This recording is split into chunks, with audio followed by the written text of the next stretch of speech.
Então, reforma protestante.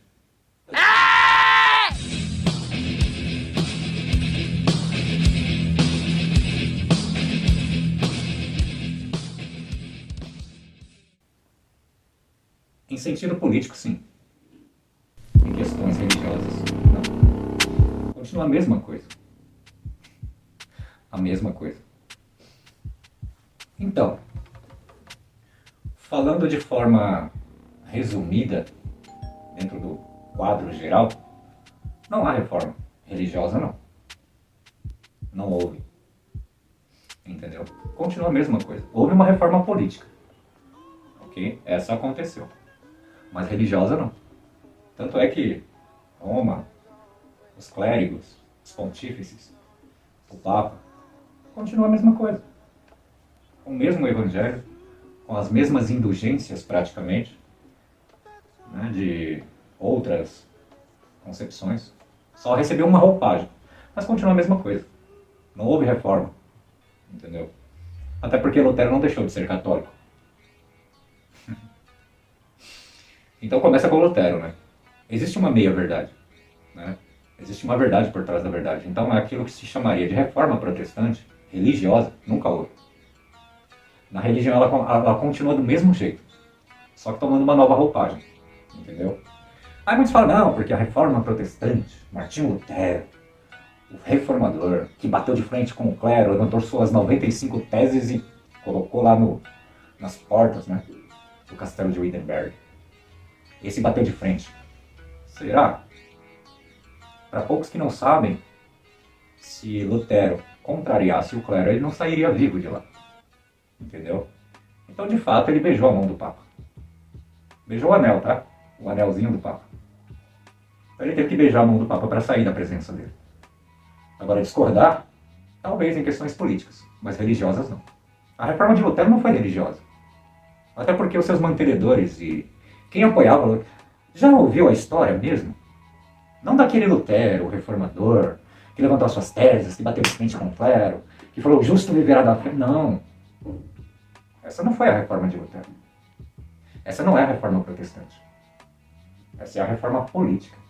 Entendeu? E ela aconteceu. Hoje nós não estamos mais sob o jugo do Império. Nós não precisamos, além das indulgências, né? Porque se o foco for as indulgências, então a coisa continua da mesma forma. Só tomou uma nova roupagem. Ah, Lutero foi contra as indulgências. Porque a igreja pregava indulgências e quem não pagasse ficava no purgatório, a sua família no inferno. Tanto é que a Praça de São Pedro e a Basílica de São Pedro foi criada através de donativos e arrecadamento de pagamentos de indulgências. Entendeu? O nosso querido Papa, né, da época, estipulou, né, que ele venderia o direito de pessoas saírem do purgatório. E para suas famílias também. Então as pessoas pagavam quantias absurdas para sair e tirar os seus parentes, né, do possível flagelo do purgatório. E foi construída a Basílica de São Pedro em cima desse contexto. E Lutero ficou puto com isso. Entendeu? Só que por outro lado, quem é que apoiava Lutero? Eram os nobres. Né? Os aristocratas. A nobreza. Que estava sob o jugo de quem? Do Império Romano. De Roma. Dos clérigos. Né? Quer dizer bem claro que no século XIV, você não enterrava os seus filhos ou seus parentes sem a bênção do Papa, sem a presença do Papa. O seu filho não entrava em um colégio ou uma escola se ele não fosse batizado, se não participasse da catequese. Ele era considerado como um pagão, se não fosse batizado pela Igreja Católica. Então, em matéria profissional, social, familiar, tudo era controlado pelo regime católico, propriamente dito, que nós chamamos de romano. Ok? Então esse cisma ele foi quebrado mediante a investida da reforma. Só que o que foi quebrado foi o contexto político e social, não religioso. O religioso continua do mesmo jeito.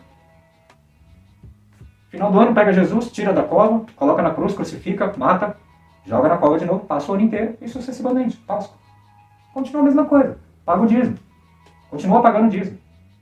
O dízimo é uma indulgência, que é uma lei para os judeus, não é uma lei para Roma. Roma não tem nada a ver com isso. Roma é Novo Testamento. E por que abordaram isso?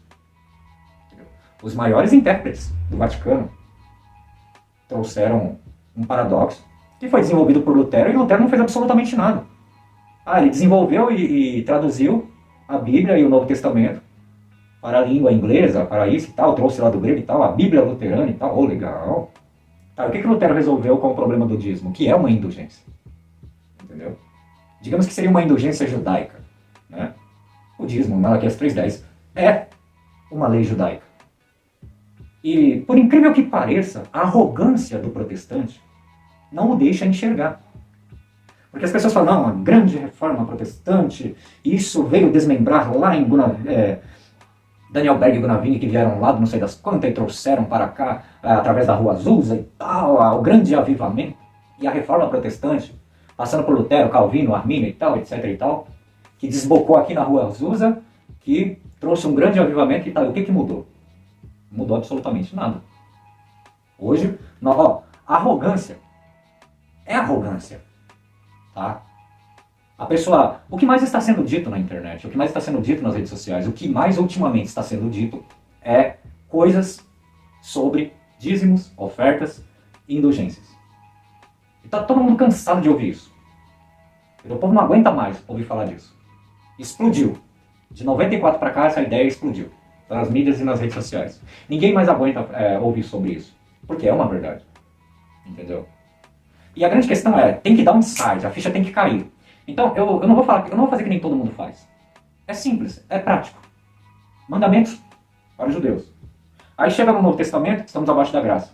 Então quer dizer, a lei não significa nada para quem está abaixo da graça, Novo Testamento. Ok? Então, pega comigo, coelhinho. Se você está abaixo da graça, é Novo Testamento, você tem uma nova lei, e a lei dos judeus para você não presta, não vale mais, está anulada, automaticamente o dízimo faz parte dela. O amar a Deus sobre todas as coisas faz parte dela. O amar o próximo faz parte dela. O guardar o sábado faz parte dela. Então, se a lei foi até João, ou se a lei terminou em João, ou se a lei e os profetas e João profetizaram, desde então houve uma nova lei, eis que vos dou um novo mandamento, então aqui ele acabou. Então ninguém precisa guardar o sábado, pagar o dízimo, dar ofertas, amar a Deus sobre todas as coisas, amar o próximo como a ti mesmo, não adulterarás, não roubarás. Isso não precisa, isso é coisa dos judeus, entendeu? Então tem um problema aí. Temos um grande problema aí. Ou nós temos um erro interpretativo, ou nós temos uma harmonização tendenciosa. E a chave dela está dentro do contexto da reforma.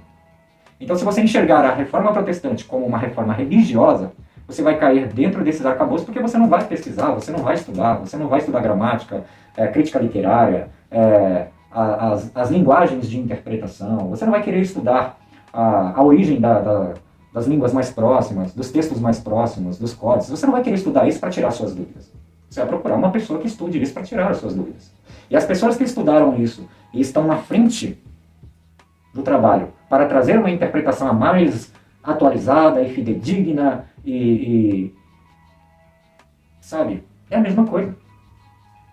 Não existe nada novo. João Ferreira de Almeida, King James, Apologética, Thompson, Dake, Versão de Jerusalém, é tudo a mesma coisa. O que elas trazem de novo? Nada. Pega todas as traduções em português, você vai pegar a mesma coisa. Se você falar diferente, você vai ter um pastor, ou um teólogo, ou um crítico falando 1000 coisas em cima daquilo que você falou. Por quê? Porque é verdade. Então a questão é a seguinte, se a lei acabou, então nós temos que nos desligar das leis dos judeus. Cristianismo não é judaísmo.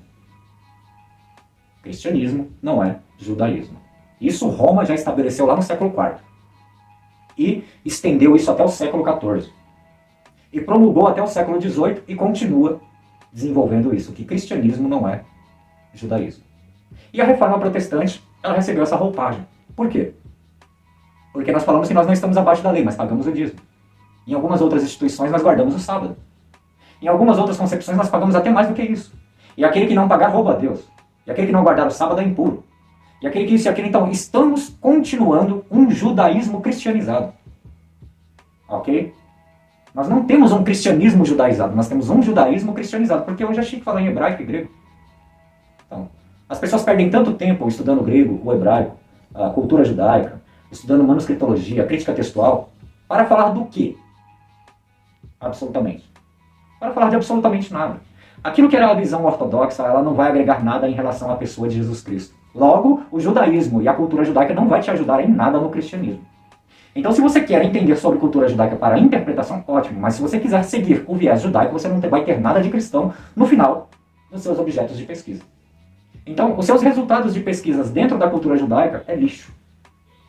Ou você se enquadra dentro da questão cristã e estude o Novo Testamento e as propostas de Jesus de Nazaré para saber o que você deve ou não aceitar dentro do Evangelho, que é boas novas, ou você se judaiza. Deixa de ser cristão, vira judaizante. Ou se torna um católico. Entendeu? Se torna um católico vai ser melhor do que ser um judaizante. Pelo menos lá você vai ter acesso às verdadeiras histórias. E materiais completamente fundamentais. Coisas que as igrejas protestantes não revelam. Então a questão é rápida, curta e simples. Reforma protestante foi uma reforma política. O Estado se desligou do seu opressor, ok? O domínio estava sobre Roma. Roma dominava tudo. Entendeu? A religião clériga, ela dominava tudo.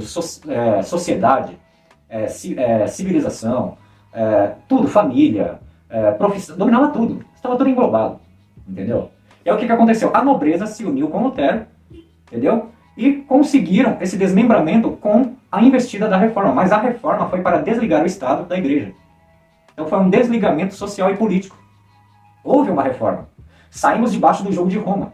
Hoje não estamos embaixo do jugo de Roma. Só que religiosamente nós continuamos embaixo de um jugo desigual. Entendeu?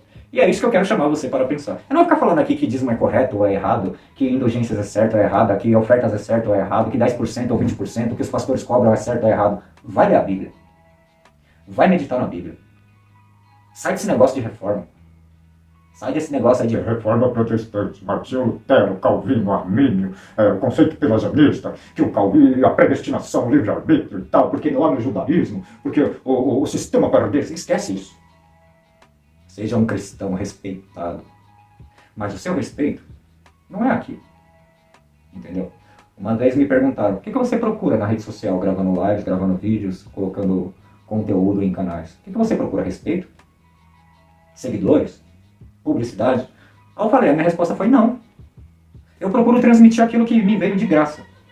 Entendeu? Então eu aprendi ali, consegui, pessoas me deram informações, eu uni as evidências e obtive o conhecimento. E eu quero dar esse conhecimento de graça.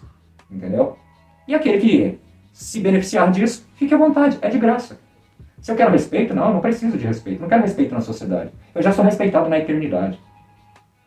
Entendeu? Não preciso de seguidores. Eu preciso que sigam a Cristo. Assim como eu sigo. Entendeu? Eu não quero fama. Para que eu vou querer fama, pelo amor de Deus? Eu já sou bem resolvido. Tenho conhecimento o suficiente para não ser influenciado para outras vertentes. Eu não preciso. Então, esse pequeno momento que eu estou aqui, falando sobre essas coisas que eu estou falando, para pessoas que estão ouvindo que nem você, alguma coisa vai servir para você. E de repente você pega uma pessoa que tenha mais conhecimento do que eu, que possa até criticar e até pontuar algumas coisas nas quais, segundo ele, eu posso estar errado. Ouça-o. Entendeu? Esse é o jogo. Pega um pouco aqui, um pouco lá, pega um pouco aqui, um pouco ali, vai unindo as peças. Mais cedo ou mais tarde você vai chegar a uma conclusão. Não vai ser eu, não vai ser o Papa, não vai ser o pastor, que vai abrir a sua mente, porque a sua mente tem que ter um insight. Isso vai partir do seu interesse e curiosidade. Ou você grita diferente, ou você continua ouvindo o que as pessoas estão gritando. Então, se você acha confortável ouvir o que os líderes estão gritando, ouça. Agora, se você já está cansado disso, comece a gritar diferente. Mas grite você. E para você gritar, você tem que ter excelentes fontes. E são essas fontes que vão trazer para você esse diferencial. Entendeu? Então, começa por baixo. E é isso que eu quero falar para vocês. Não houve reforma religiosa. Entendeu? Há alguns, que falam que o cristianismo protestante hoje ele está muito semelhante ao cristianismo primitivo do século I. Anos-luz! As pessoas não sabem nem ao certo se realmente a lei acabou em João. Se nós estamos abaixo de uma graça dentro de um novo mandamento, que ninguém sabe explicar que novo mandamento é esse. Porventura, digo eu, o novo mandamento, Amai os seus inimigos e ajudai aqueles que te perseguem e tal. Orai para aqueles que te perseguem. Dizem que isso é um novo mandamento. Estamos abaixo dele. Nem sabe se deve ou não, obedecer o decálogo vindo de Moisés. Os cristãos não sabem nem responder isso.